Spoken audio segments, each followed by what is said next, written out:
Let's stop pretending.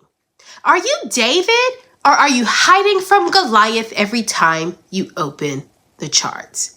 Because if the market keeps intimidating you, freezing you, or forcing you to overreact, then Goliath isn't price.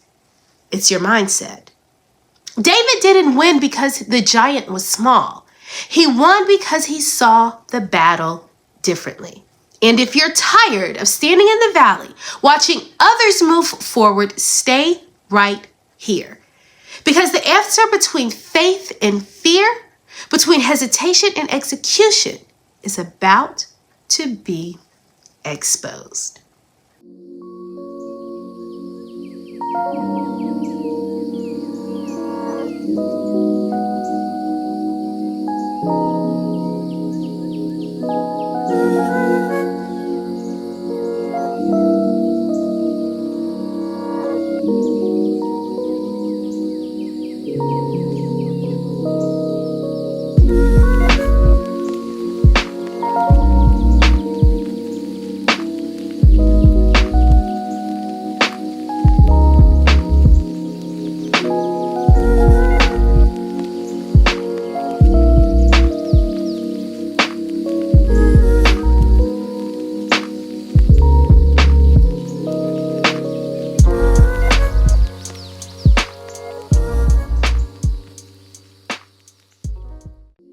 For God has not given us a spirit of fear, but of power, love, and self-control.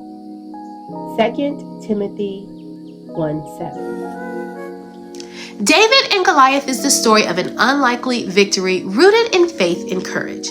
Goliath, a giant warrior from the Philistine army, challenged Israel every day, mocking them and daring anyone to fight him. His size, strength, and weapons terrified Israel's soldiers, including King Saul, and for weeks, no one was willing to step forward. But David, a young shepherd, came to the battlefield only to deliver food to his brothers. When he heard Goliath's taunts, David was disturbed, not by the giant's size, but by his defiance of God and Israel. Unlike the soldiers, David did not see Goliath as unbeatable. He saw him as a problem that did not have God's authority. Despite being inexperienced in battle, David refused King Saul's armor and chose to face Goliath with what he knew: a sling and 5 stones. David trusted that the same God who helped him defeat lions and bears would help him defeat the giant. When the fight began, David struck Goliath with a single stone, knocking him down and ending the threat. The victory showed that faith, preparation, and confidence in God can overcome even the greatest obstacles. David's triumph was not about physical strength, but about trusting God and stepping forward when needed and others were afraid, proving that courage and belief can change the course of history. Before you ever place a trade, there's a battle happening in your mind. And this is where it usually begins. You open the charts and feel instantly overwhelmed. The market looks too big, too fast, too unpredictable. Like Israel facing Goliath, you're not just reacting to price, you're reacting to fear. You hesitate because the moves feel larger than your confidence. And uncertainty convinces you that stepping back is safer than stepping forward. But just as Goliath's size was meant to intimidate before the battle even began, the market often wins by convincing you not to try. This isn't about your intelligence or ability.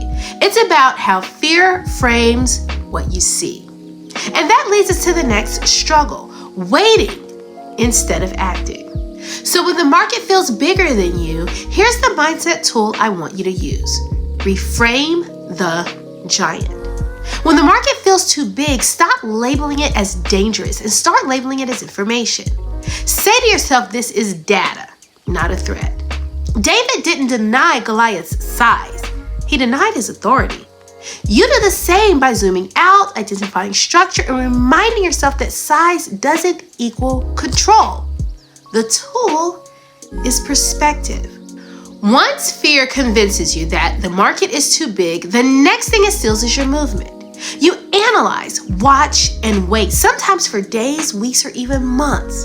You tell yourself you're being cautious, but deep down you know it's fear disguised as patience. Like Saul's army, you've grown comfortable observing the problem instead of confronting it. The danger isn't in waiting, it's in waiting without growth. David didn't rush recklessly, but he also didn't freeze. And when waiting turns into avoidance, it often connects to the next pain point, believing you're underqualified. If you find yourself stuck, watching instead of acting, this next mindset tool will help you move with intention instead of fear. Before your next trade, ask yourself only 3 things. Is my setup present? Is my risk defined? Am I calm right now? If the answer is yes to all 3, hesitation is no longer wisdom. It's fear. This tool shifts you from endless watching into intentional action. And if you've been standing on the sidelines long enough, another voice starts to speak. You tell yourself you don't have enough money, enough experience, or enough knowledge. You compare yourself to real traders and quietly disqualify yourself before the market ever does. David was dismissed as just a shepherd, and in the same way, you've learned to underestimate yourself. But David's past, his unseen battles with lions and bears, was his preparation. Your life experience, resilience, and discipline matter more than you think. Still, many traders struggle because they try to borrow armor that doesn't fit. When your voice tells you you're not ready or not enough, this mindset tool helps you trade from evidence, not emotion. Keep a running list of your lions and bears, past challenges you survived, lessons you've learned, and rules you followed. When self-doubt rises, you don't argue with feelings, you present evidence. Confidence isn't height, it's a memory trained to speak louder than fear. When doubt settles in, it often pushes you to borrow what was never meant for you. You adopt strategies, indicators, or styles that look impressive but feel uncomfortable. You force trades that don't align with your temperament because you think that's what success looks like. Saul's armor weighed David down, and someone else's trading style may be doing the same to you. When your strategy doesn't fit who you are, execution becomes stressful and inconsistent. And when stress builds, it often shows up as fear of pulling the trigger. If you've been forcing strategies that don't feel like you, this mindset tool brings you back into alignment. For your next trade, consider asking one grounding question. Does this strategy fit my temperament? If it requires constant screen time, emotional intensity, or risk levels that stress you out, it's not wisdom, it's borrowed armor. This tool gives you permission to trade in alignment, not imitation. After all, even with a plan in place, there's a moment where preparation meets pressure. You see the setup, you know the plan. But when it's time to execute, your finger freezes. Fear of being wrong overrides preparation. You relive past losses and imagine future regret, and the moment passes without you. David didn't hesitate because he trusted what he practiced.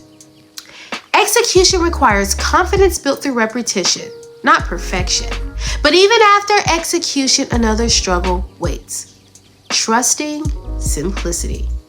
Right at the moment when fear freezes your finger, this mindset tool clears the emotional weight from the decision. Before the next trade, accept the loss. Say, if this stops out, I'm still disciplined. When the outcome is already emotionally processed, execution becomes cleaner. David didn't hesitate because he had already resolved the risk, and this tool removes fear from the moment of action. And here's where many traders overthink what was meant to be simple. You assume that because something is simple, it can't be powerful. A sling and a stone look foolish compared to armor and swords. In trading, simple rules feel too basic, to work in complex environments. Yet simplicity allows clarity under pressure. Complexity often collapses when emotions rise. And finally, all these struggles point to the deepest issue of all, believing the outcome is already decided. When simplicity feels too good to trust, this mindset tool reminds you why repetition beats complexity. Limit yourself to one setup, one time frame, and one risk rule for a set period. Complexity often hides fear of commitment. This tool builds trust by letting repetition do its work. Simple isn't weak, it's repeatable. Finally, beneath all these struggles lies a belief that quietly shapes every decision. You carry the quiet belief that the market always wins, that losses are inevitable, and that success is reserved for others.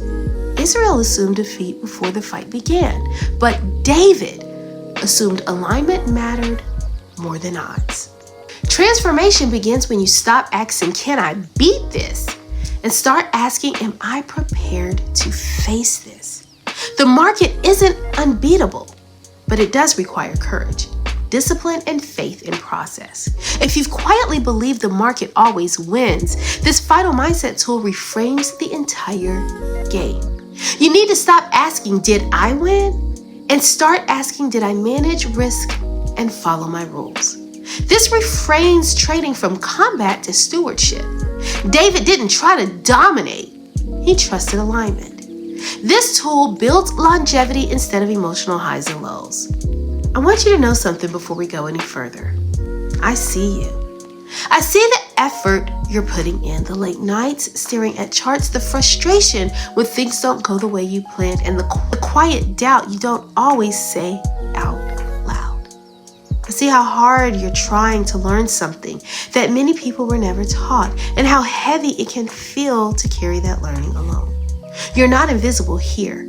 I also see the pressure you're under to get it right, to not waste time, to not make another mistake.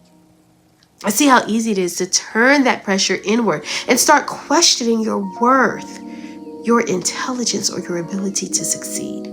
So let me be clear. Struggling does not mean you are failing. It means you are learning in real time, in a space that demands growth from everyone who enters it. I care deeply about how you experience this journey. Not just whether you make money, but whether you feel grounded, confident, and clear while you're learning. Trading without mindset support can feel isolating and overwhelming, and no one thrives in that environment. That's why I talk so much about discipline, emotional regulation, and self-trust, because the mind is the foundation of every decision you make. If you've ever felt seen for the first time while listening to this message, that's not an accident. David didn't defeat Goliath because he was the strongest in the valley.